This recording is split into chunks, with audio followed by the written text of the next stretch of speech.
नमस्कार दोस्तों, एवी classes channel में आपका पुनः एक बार बहुत बहुत स्वागत है।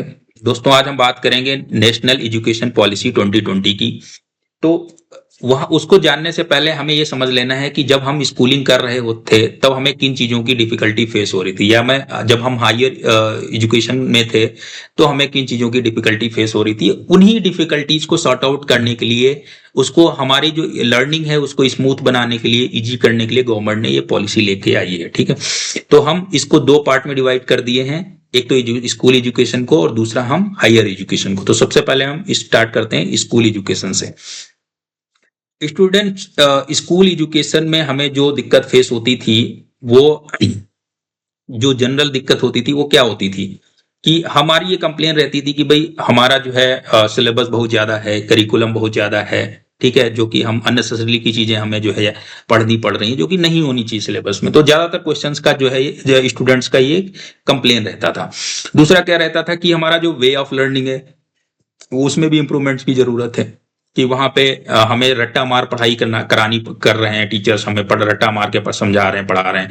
एक्चुअली जो हमें कॉन्सेप्ट पे फोकस नहीं करा रहे हैं, ठीक है, या हमें एक्सपेरिमेंट्स नहीं करा रहे हैं, या हमें क्रिएटिव लर्निंग नहीं करा रहे हैं। तो जनरली जब मैं स्कूलिंग कर रहा था तो बहुत यही इस टाइप की ही कंप्लेन हमारी भी रहती थी, मेरी खुद की रहती थी, और बहुत सारे जो हमारे फ्रेंड्स रहते थे वो भी हम आपस में यही डिस्कस करते रहते थे कि यार ये सब चीज़ों की चेंज होना चाहिए, और बहुत सारी चीज़ें जो हैं वो अच्छी नहीं चल रही हैं।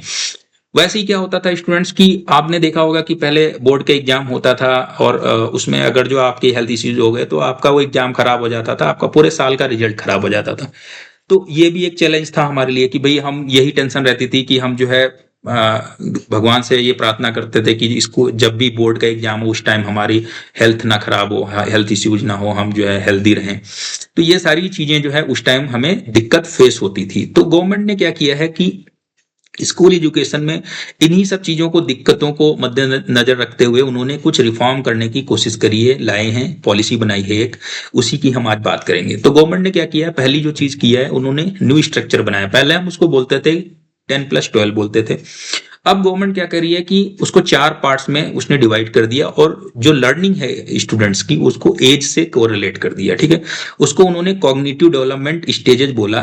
कि गवर्नमेंट क्या कह रही है कि स्टूडेंट जो है, जो स्टार्टिंग के जो प्री नर्सरी है, एलकेजी है, यूकेजी है, फर्स्ट क्लास है और सेकंड क्लास है, तो वो बोल रही है गवर्नमेंट की जो स्टूडेंट का जो इनिशियल जो है एज ग्रुप के जो स्टूडेंट्स हैं जो 3 से 8 ईयर्स के हैं, वो वहां तक आपका कंप्लीट हो जाना चाहिए। ठीक है, सेकंड ग्रेड तक कंप्लीट हो जाएगा। फिर वो कह रहे हैं कि आपका जो है 8 से 11 ईयर्स ओल्ड तक के आपका थर्ड, फोर्थ और फिफ्थ ग्रेड कंप्लीट हो जाएगा। 11 से 14 ईयर के बीच में आपका 6, 7, 8 हो जाएगा। और आपका 14 से 18 के बीच में, एज ग्रुप के बीच में आपका 10th, 11th, 12th, 9th, 10th, 11th और 12th कंप्लीट हो जाएगा। तो लर्निंग को, क्लासेस को, ग्रेड को उन्होंने एज से कोरिलेट कर दिया है। ठीक है, तो वो थ्योरी वहां यूज करी है। तो वो कर दिया गवर्नमेंट ने एक, तो ये चेंज हुआ है। तो वो आपको ध्यान रखना है कि भाई आपका बच्चा जो है उस पर्टिकुलर एज में, उस पर्टिकुलर क्लास में होना चाहिए, वो आपको ध्यान रखना है, क्योंकि उसी हिसाब से हमारे चाइल्ड का, बच्चे का माइंड डेवलप होता है। ठीक है, तो उसी हिसाब से हमने यहाँ पे क्लासेस को डिवाइड कर दिया। दूसरा जो गवर्नमेंट कह रही है कि भाई फाउंडेशनल स्किल, गवर्नमेंट कह रही है कि थर्ड ग्रेड तक आते आते बच्चे को जो है बेसिक जो लिटरेसी और न्यूमरेसी है वो कंप्लीट हो जाना चाहिए, वो सब कवर हो जाना चाहिए। जो बेसिक न्यूमरेसी क्या है, एडिशन, सब्सट्रैक्शन, मल्टीप्लिकेशन में नंबर्स क्या है लिखना आ जाना चाहिए, समझना आ जाना चाहिए। ठीक है, लैंग्वेज है तो लैंग्वेज को एटलीस्ट समझना आ जाना चाहिए, उसको थोड़ा बोलना आ जाना चाहिए उसको। ठीक है, पढ़ना आ जाना चाहिए। तो ये बेसिक जो है फाउंडेशन हमें रेडी करनी। बाकी गवर्नमेंट, हमारी डेमोक्रेसी है, हमारे गवर्नमेंट में गवर्नमेंट की कुछ खुद की रिस्पॉन्सिबिलिटी है कि भाई यूनिवर्सल एक्सेस होनी चाहिए। ठीक है, एजुकेशन को रिलेटेड अर्ली चाइल्डहुड केयर सारी सभी बच्चों को मिलनी चाहिए, चाहे वो गरीब हो चाहे अमीर हो। तो उसके लिए गवर्नमेंट आंगनवाड़ी और ये सारा कुछ जो है प्रोग्राम चला रही है। ठीक है, मिड डे मील और एवरीथिंग सब चला रही है। तो ये दूसरी चीज जो है गवर्नमेंट बोल रही है इसके में। तीसरी चीज कह रही है गवर्नमेंट की भाई लैंग्वेज पॉलिसी में क्या लाई, गवर्नमेंट कह रही है कि भाई 3 लैंग्वेज फार्मूला लेके आइए। और गवर्नमेंट कह रही है भाई हमें मदर टंग को भी प्रमोट करना है, मदर लैंग्वेज को भी प्रमोट करना है। ठीक है, जैसे कोई बंगाल का स्टूडेंट है तो उसको बंगला जो है आनी चाहिए। ठीक है, या उसको पढ़ाई जानी चाहिए एटलीस्ट 8th क्लास तक, 8th ग्रेड तक उसको लोकल लैंग्वेज उसको लेके चलना है स्कूल में। ठीक है, तो जैसे मान लिया कोई तमिल है तो उसका जो भी लैंग्वेज है उसकी। तो इस टाइप से लैंग्वेज की पॉलिसी पे गवर्नमेंट ने कंपल्सन कर दिया स्कूल्स में कि भाई आपको 3 लैंग्वेजेस पढ़ानी है। तो 2 लैंग्वेज जो हमारी नेशनल लैंग्वेज है हिंदी इंग्लिश, तो आपको पढ़ानी है। एक लैंग्वेज और भी आपको लेके चलनी है। और गवर्नमेंट क्या कर रही है कि मदर टंग्स में बहुत सारा स्टडी कंटेंट, स्टडी मटेरियल, बहुत सारा लर्निंग कंटेंट जो है प्रोवाइड भी करा रही है। धीरे धीरे ट्रांसलेट करवाया जा रहा है एक लैंग्वेज से दूसरी लैंग्वेज में, ताकि बच्चों को लैंग्वेज बैरियर जो है वो खत्म हो जाए। लैंग्वेज से रिलेटेड जो है जो दिक्कतें आती हैं, जो बच्चों को डर लगता है, वो खत्म हो जाए। ठीक है, तीसरी चीज ये लेके आई है। चौथी चीज जो है स्टूडेंट्स क्या है कि वे ऑफ टीचिंग, जैसे मैंने अभी स्टार्टिंग में बात करी कि जो तरीका होता है पढ़ाने का, पहले क्या होता था, ज्यादातर रट्टा मार पढ़ाई होती थी स्कूल्स में। ठीक है, रटा दिया गया बच्चों को और बोला कि भाई यही एग्जाम में आएगा, आप लिख लेना जाके उधर, और मार्क्स आ गए। तो टोटली क्या था कि रट्टा मार एजुकेशन सिस्टम चल रहा था। तो गवर्नमेंट कह रही है कि नहीं भाई, हमें रट्टा मार के पढ़ने से कोई बेनिफिट होने वाला है नहीं ज्यादा। तो हमें क्या करना है, हमें जो है क्रिएटिव जो है लर्निंग पे फोकस करना है, क्रिएटिविटी के साथ हमें पढ़ना है, हमें एक्सपेरिमेंटल स्टडीज करनी है, एक्सपेरिमेंट्स करने हैं, और हमें क्रिटिकल थिंकिंग और एनालिटिकल एबिलिटीज पे फोकस करना है। ठीक है, तो वहां से क्या है, आपका आईक्यू डेवलप होगा बच्चे का, और वो जो है वहां पे स्ट्रेस कम होगा, बच्चा एक्चुअली इन्वॉल्व हो पाएगा लर्निंग में। ठीक है, बच्चा इंगेज होगा, हमें इंगेज करना है उसको। ठीक है, ना कि उसको रटा दिया और एग्जाम में वही चीज लिखा दी और मार्क्स दे दिए और खत्म हो गया चैप्टर। ठीक है, तो वहां पे इस पेडागोजी से रिलेटेड जो है चेंजेस गवर्नमेंट ने किए हैं। ये पॉलिसी में अगली चीज जो है, जो मैंने थोड़ी देर पहले आपको बताया था कि भाई सिलेबस का बहुत बड़ा इशू रहता था कि हमारा बहुत सारा कंटेंट जो है अननेसेसरी होता, हमको पढ़ना पड़ता था, जरूरत नहीं थी उसको। तो हम गवर्नमेंट कह रही है कि भाई वो सारी चीजें हटा दो आप। ठीक है, सिलेबस को, करिकुलम को आप शॉर्ट कर दो, रिड्यूस कर दो, घटा दो काफी। और जो कोर कॉन्सेप्ट हैं, जो मेन इंपॉर्टेंट, बहुत ही ज्यादा चीजें इंपॉर्टेंट हैं, जो पता ही होनी चाहिए, जो कोर कॉन्सेप्ट है वही केवल रखें, सिलेबस में रहेगा। तो अननेसेसरी का जो सिलेबस है, जबरदस्ती की चीजें हमें जो है पढ़ाई जा रही थी, वो सब हटा दी जाएंगी। तो वो एक वहां से बर्डन कम हो जाएगा स्टूडेंट्स के ऊपर। दूसरा क्या है, गवर्नमेंट प्रमोट कर रही है कि भाई 6th स्टैंडर्ड से ग्रेड से बच्चे को वोकेशनल एजुकेशन भी प्रोवाइड करी जानी चाहिए। ठीक है, जो भी उसकी छुट्टियां हैं, या अगर जो 2 महीने का 1 महीने का टाइम मिला, तो उसको इन हैंड प्रैक्टिस कराई जानी चाहिए। बच्चे को एक्चुअली जो है साइट पे उसको जो है समझाना है, सिखाना है, ले जाके एक्चुअल जो है उसको दिखाना है काम कैसे होता है। ठीक है, तो वो वोकेशनल जो है एजुकेशन को प्रमोट किया जा रहा है। दूसरा क्या है कि डिस्टेंस लर्निंग को भी प्रमोट कर रहे हैं कि अगर जो है आप कहीं दूर हैं, रिमोट लोकेशन में बैठे हैं, तो भी जो है हम ऑनलाइन लर्निंग के थ्रू जो है डिजिटल प्लेटफॉर्म के थ्रू भी है, या करेस्पॉन्डेंस कोर्सेज के थ्रू हम लर्निंग कराएंगे उसको। तो यहाँ पे काफी फ्लेक्सिबिलिटी गवर्नमेंट ने कर दी है और अपना बर्डन कम कर दिया है गवर्नमेंट ने बच्चों का करिकुलम घटा के। अगली जो दिक्कत आती थी स्टूडेंट, जो मैं बोल रहा था कि आपका असेसमेंट से रिलेटेड, तो बच्चा अगर जो बोर्ड एग्जाम में हेल्थ इश्यूज हो गए तो उसका परफॉर्मेंस खराब हो जाता था। तो वो सारी दिक्कतें कैसे सॉर्ट आउट होंगी, गवर्नमेंट कह रही है कि भाई आपका कंटिन्यूअस असेसमेंट चलेगा थ्रू आउट द ईयर। अगर जो आप किसी भी क्लास में है तो आपका कंटिन्यूअस असेसमेंट चलेगा। आपका जो भी क्वार्टरली एग्जाम्स हो रहे हैं, या मंथली हो रहे हैं, या हाफ ईयरली हो रहे हैं, या वीकली, अगर जो आपने कोई भी टॉपिक आपके क्लास टीचर ने पढ़ाया और इमीडिएटली आपका टेस्ट ले लिया गया, तो जो भी वो सारे जो रिजल्ट आएंगे, जो भी परफॉर्मेंस स्टूडेंट का होगा, वो सारी चीजें वो भी असेसमेंट में ऐड होंगी, फाइनल असेसमेंट में। तो इस तरह टाइप से कंटिन्यूअस असेसमेंट चलेगा। केवल एक ही एग्जाम के बेसिस पे बच्चे का कैलिबर, उसका असेसमेंट डिसाइड नहीं होगा। ठीक है, रिजल्ट उसका डिसाइड नहीं होगा। तो अच्छी बात है, कंटिन्यूअस असेसमेंट चलेगा। तो अगर जो कोई एक असेसमेंट एनी हाउ किसी रीजन से अगर जो हमारा खराब हो जाता, तो वो हमारे ओवरऑल जो रिजल्ट पे बहुत ज्यादा इंपैक्ट नहीं डालेगा। तो ये एक बहुत अच्छी चीज हो गई। ठीक है, तो बच्चे को जो टेंशन थी कि अगर जो बोर्ड एग्जाम के टाइम हमारा हेल्थ इश्यूज हो गए तो हम पूरा बर्बाद हो जाएंगे, तो वो थोड़ा सा स्ट्रेस लेवल घट जाएगा। और ऐसे ही होना चाहिए। तो यही सारी चीजें जो है हम लोग डिस्कस करते थे कि ये चैलेंजेस हमको जो फेस होते थे, तो गवर्नमेंट कह रही है कि हम यहाँ पे सारी फ्लेक्सिबिलिटी आपको प्रोवाइड कर देंगे। और अगेन जो 7वीं चीज हमने लिखी है कि भाई इक्विटी एंड इंक्लूजन। तो अगेन जो है इक्वलिटी लाने के लिए गवर्नमेंट का जो अपना रिस्पॉन्सिबिलिटी है, डेमोक्रेटिक गवर्नमेंट है। ठीक है, किसी भाई गरीब हो अमीर हो, जेंडर इक्वलिटी होनी चाहिए, मेल हो फीमेल हो, ठीक है, या किसी भी जियोग्राफिकल एरिया में रह रहा हो, सबको भाई इक्वल अपॉर्चुनिटी मिलनी चाहिए। तो गवर्नमेंट उसके डायरेक्शन में काम करे। और बहुत सारे एरिया जो है वो इलिटरेट हैं, लिटरेसी रेट काफी कम है। तो वो जो भी पिछड़े एरिया है एजुकेशनल पॉइंट ऑफ व्यू से, उनको जो है हमें स्पेशल अटेंशन देना है। तो वो उनको डिसाइड चिन्हित कर लिया गया है कि स्पेशल इकोनॉमिक जोन्स बना दिए गए हैं उनको, और स्पेशल गवर्नमेंट उस पर फोकस करेगी। तो ये सारी चीजें जो government new national education policy के थ्रू लाने की कोशिश करी है, चेंजेस जो है स्कूल एजुकेशन में। तो आप यहां से समझ पा रहे होंगे कि आपको कितना बेनिफिट हो जाएगा। यहाँ पे गवर्नमेंट जो है आपकी जो प्रॉब्लम्स हैं वो सॉर्ट आउट करने की कोशिश कर रही है। ठीक है, तो आपका इजी कर रही है, बेसिकली आपकी लर्निंग जो है आपको लर्निंग बर्डन नहीं रह जाएगी, learning will be a fun. ठीक है, तो गवर्नमेंट इसी में एक चीज और है, गवर्नमेंट ई लर्निंग को, डिजिटल लर्निंग को भी प्रमोट कर रही है। डिजिटल टेक्नोलॉजी के थ्रू जो ई लर्निंग हो रही है, गवर्नमेंट वहां पे भी प्रमोट कर रही है कि भाई क्लासेज में डिजिटल प्लेटफॉर्म के थ्रू, डिजिटल इंफ्रास्ट्रक्चर के थ्रू ई लर्निंग को भी प्रमोट करना है, बच्चे को वहां से भी लर्न कराना है। ठीक है, तो ये हो गई सारी चीजें स्कूल एजुकेशन के रिगार्डिंग। अब हम बात आते हैं करते हैं हायर एजुकेशन में गवर्नमेंट ने क्या किया है। ठीक है, तो हायर एजुकेशन में गवर्नमेंट ने क्या किया है उसमें हम समझ लेते हैं। तो पहले हम समझते हैं कि हायर एजुकेशन में दिक्कतें क्या थी। तो हायर एजुकेशन में हमें, जैसे हमने इंजीनियरिंग करी, तो इंजीनियरिंग में क्या होता था कि अगर जो हमने साइंस साइड ले ली, पीसीएम ले लिया और फिर हम इंजीनियरिंग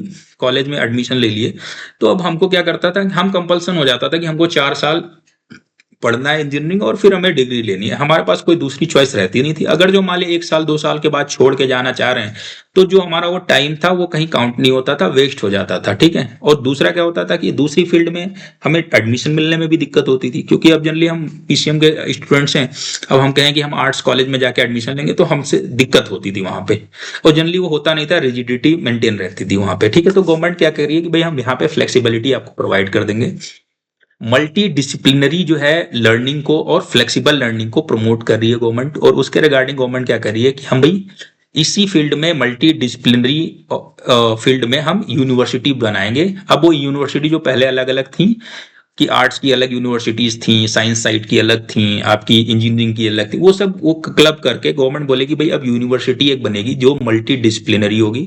एक ही यूनिवर्सिटी के अंदर आप आर्ट से साइंस, साइंस से आर्ट, आर्ट से इंजीनियरिंग में आप ट्रांसफर कर सकते हैं। ठीक है, इजीली, तो अच्छी चीज हो गई वो आपको, वो जो है।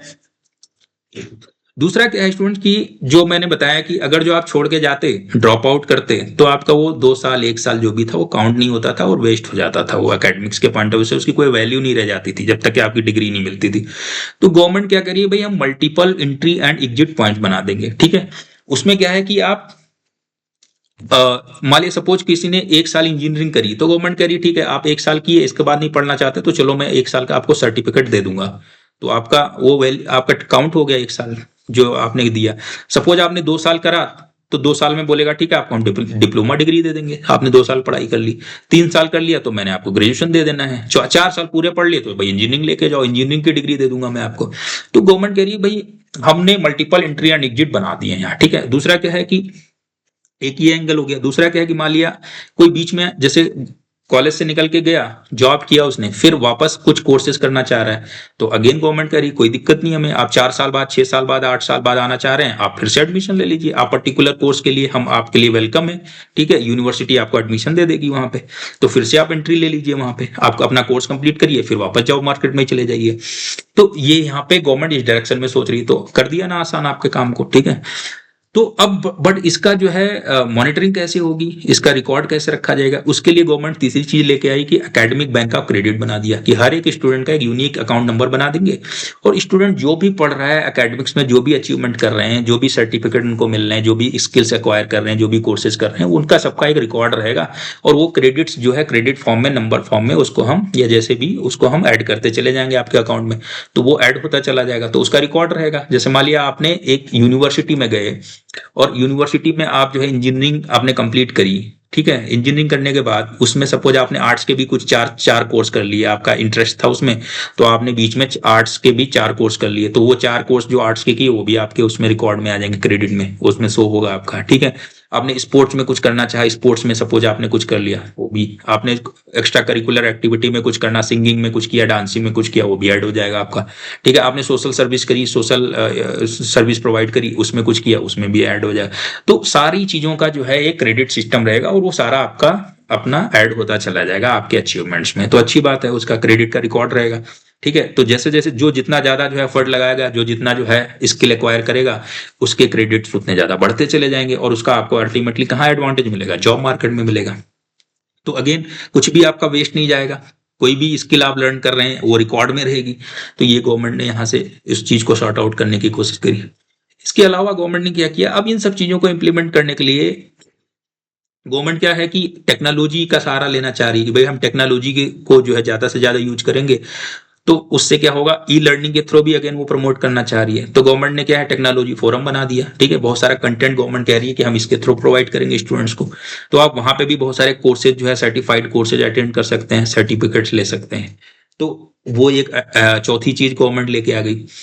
तो यूनिवर्सिटी, मैंने पांचवी चीज बताई कि गवर्नमेंट जो है वो मल्टी डिसिप्लिनरी जो है एजुकेशन को प्रमोट करने के पॉइंट ऑफ व्यू से यूनिवर्सिटी बना रही है, और उसमें एक ही यूनिवर्सिटी के अंदर अलग अलग डिसिप्लिन के कोर्सेज आप जो है कंप्लीट कर सकते हैं, ठीक है। तो वहां प्रमोट कर रही गवर्नमेंट।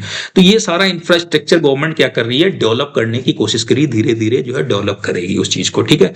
गवर्नमेंट कह रही है कि भाई रिसर्च को भी हमें जो है प्रमोट करना है, क्योंकि जब तक कि आपका नॉलेज जो थ्योरेटिकल नॉलेज है उसका जो है यूज नहीं कर पाएंगे तब तक दैट इज वेस्ट, ठीक है, कोई नॉलेज का यूज नहीं है। तो आपको उसको रिसर्च करके, उस नॉलेज पे रिसर्च, फर्दर रिसर्च करके इनोवेशंस करने हैं, इनोवेटिव कुछ आइडियाज लाने हैं। इनोवेशंस करेंगे तभी सोसाइटी ग्रो करेगी हमारी, ठीक है, तभी हमारी इकोनॉमी ग्रो करेगी। तो गवर्नमेंट उसको भी प्रमोट करने के लिए रिसर्च फाउंडेशन बना दिया, ठीक है, उसमें भी गवर्नमेंट इंफ्रास्ट्रक्चर डेवलप करेगी, फंडिंग करेगी, रिसर्च के लिए फंडिंग कर रही है। तो वहां पे आपके लिए क्या है, एवेन्यू ओपन हो गए ज्यादा से ज्यादा, वहां पे भी आप जो है अपना यूज कर सकते हैं उस चीज को गवर्नमेंट। फिर जो सातवीं और आठवीं चीज गवर्नमेंट की, वो अपनी गवर्नमेंट की खुद की रिस्पॉन्सिबिलिटी है, ठीक है। तो गवर्नमेंट क्या करी, भाई हम डेमोक्रेसी है हमारी, और हमारी ये खुद की जिम्मेदारी बनती है कि हमारा एजुकेशन जो है सिस्टम जो है इंप्रूव करे, और एजुकेशन की फील्ड में हमारे जो बच्चे हैं, हमारी जो है भावी पीढ़ी है, वो काफी ग्रो करे। तो वो कह रहे हैं कि भाई हम हायर एजुकेशन में अपना जो स्टूडेंट का जो इनरोलमेंट रेशियो है वो हम बढ़ाएंगे। तो अभी का क्या है हमारा, अप्रोक्सीमेटली 28 से 30% ही है। तो गवर्नमेंट कह रही है कि भाई 2035 तक हम उसको बढ़ा के एटलीस्ट 50% तक हम ले जाएंगे, ठीक है। दूसरा क्या है, गवर्नमेंट की जो स्पेंडिंग है एजुकेशन फील्ड में, वो आज के टाइम में अप्रोक्सीमेटली 4% ऑफ जीडीपी है। तो गवर्नमेंट वो भी कह रही है कि भाई वहां पे भी हम इनहेंस करेंगे अपनी स्पेंडिंग, और हम 6% तक हमारा टारगेट है कि हम लेके जाएंगे। तो वो स्पेंडिंग कहाँ काम आएगी, स्कॉलरशिप्स देंगे गवर्नमेंट स्टूडेंट्स को, इंफ्रास्ट्रक्चर डेवलप करेगी, ठीक है, जैसे वो टेक्नोलॉजी फोरम बनाया, तो बहुत सारा यूनिवर्सिटी को फंडिंग होगी, वहां पे उनका इंफ्रास्ट्रक्चर डेवलप होगा, ठीक है। वर्ल्ड क्लास यूनिवर्सिटी बनाने की गवर्नमेंट बात कर रही है, तो वहां पे जो वर्ल्ड क्लास इंफ्रास्ट्रक्चर भी देना पड़ेगा उनको। तो वो सारा कैसे आएगा, फंडिंग देनी पड़ेगी गवर्नमेंट को। तो वो सारी गवर्नमेंट उस डायरेक्शन में भी काम जो है प्लान किया है, काम कर रही है। बट एज ए स्टूडेंट हमें जो है जो बेनिफिट मिलेगा, इससे क्या मिलेगा हायर एजुकेशन में, कि हमारा मल्टी डिसिप्लिनरी जो है लर्निंग और फ्लेक्सिबल लर्निंग जो है हमारी आसान हो जाएगी, वहां पे फ्लेक्सिबिलिटी आ गई। और हमारा एंट्री और एग्जिट किसी भी यूनिवर्सिटी में है वो काफी इजी कर दिया गवर्नमेंट ने, और हमारा एकेडमिक बैंक ऑफ क्रेडिट बना रहेगा, जिससे हमारी हर चीज रिकॉर्ड में जाएगी। तो हमारा कोई भी अक्वायर करी गई स्किल, कोई भी जो है कंप्लीट किया हुआ कोर्स, वो हमारा वेस्ट नहीं होगा, और ऐसा नहीं होगा कि उसका कोई भी जो है काउंटिंग नहीं है, ठीक है। तो ये सारी चीजें हमें बेनिफिट मिलेंगी न्यू एजुकेशन पॉलिसी के थ्रू, ठीक है। तो ये अगर जो, अब आप कैसे आपको बेनिफिट लेना है आप समझ गए हैं, गवर्नमेंट आपको आसान कर दिया। तो आपको बेसिकली क्या है, अगर जो आप स्कूल एजुकेशन में हैं तो आपको फोकस करना है मोस्टली जो है एक्सपेरिमेंटल लर्निंग पे, ठीक है। आपको क्रिएटिविटी अपने अंदर इनकलकेट करनी है, क्रिएटिव जो है आपको थिंकिंग रखनी है, और एनालिटिकल एबिलिटीज को आपको बूस्ट करना है, बढ़ाना है, और कोर कॉन्सेप्ट पे आपको ध्यान देना है। और जो भी आपने सीखा है स्कूल में उसको आपको प्रैक्टिकल करके या वोकेशनल ट्रेनिंग के थ्रू आपको जो है अपने को और ज्यादा जो है कॉन्फिडेंस बूस्ट करना है, ठीक है। तो एक तो वो करना है वहां पे। दूसरा, जब आप हायर एजुकेशन में जाएंगे तो आप उसका यूटिलाइज, जो भी फ्लेक्सिबल इन्वायरमेंट गवर्नमेंट ने बना दिया है उसको आपको यूज करना है, और मल्टी डिसिप्लिनरी जो है आपको लर्निंग करनी है, नॉलेज एक्वायर करना है, और वो आपके क्रेडिट जो ऐड होंगे क्रेडिट बैंक में, वो आपको जॉब मार्केट में कॉम्पिटिटिव एडवांटेज देंगे, और वहां पे आपके जॉब लगने के जो चांसेस हैं वो बढ़ जाएंगे, ठीक है स्टूडेंट्स। तो ये सारी गवर्नमेंट जो new education, national education policy के थ्रू जो चेंजेस लेके आई है, ये बहुत सारी रिस्पॉन्सिबिलिटी इंस्टीट्यूशंस की भी है कि ये, क्योंकि पॉलिसी जब तक के बेटर इंप्लीमेंट नहीं होगी तब तक के पॉलिसी उतना ज्यादा जो है बेनिफिशियल नहीं होती। केवल पॉलिसी पेपर में बना देने से वर्क नहीं करती है, implementation part is very very important. तो आपका जो इंस्टीट्यूशंस है वहां पे, उनका भी यहाँ पे रोल है कि इन सब चीजों को वो बेटर वे में एग्जीक्यूट करें, और स्टूडेंट्स को वो सारी जो है आसानी से उनको जो है हेल्प करें, प्रोवाइड करें जो गवर्नमेंट चाहती है, ताकि उनकी लर्निंग ईजी हो जाए और उनको लर्निंग का बेनिफिट मिले लाइफ में, ठीक है स्टूडेंट्स। तो ये सारी चीजें थी जो हमने आपके साथ डिस्कस करी। अगर जो आप हमारे चैनल पे पहली बार आए हैं तो आप हमारे चैनल को सब्सक्राइब कर दीजिए, वीडियो को लाइक कर दीजिए, और ज्यादा से ज्यादा लोगों को शेयर कर दीजिए। नेक्स्ट वीडियो में मिलेंगे दूसरे कॉन्सेप्ट के साथ, तब तक के लिए धन्यवाद।